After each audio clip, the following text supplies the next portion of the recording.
করছি। প্রিয় দর্শক মন্ডলী, এমকে সবজি বাজারের পক্ষ থেকে কচু খেতে আসছি কচু সাফ করার জন্য।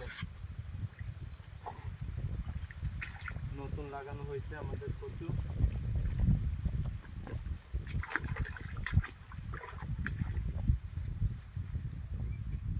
ইনশাআল্লাহ 2 মাসের ভিতরে পরিপূর্ণ ফলন এসে যাবে।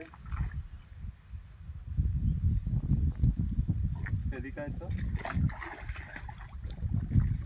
উপর দেয়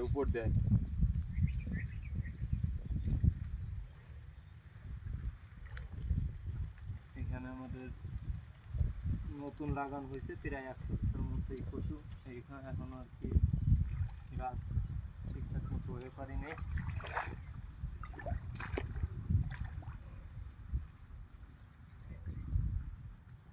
কচু হইলে ভালোই হবে। এইখান দিয়ে এই ব্যাগ দিয়ে এখান থেকে লাউ গাছ লাগাইছি, লাল শাক আছে, এটা সরিষা শাক।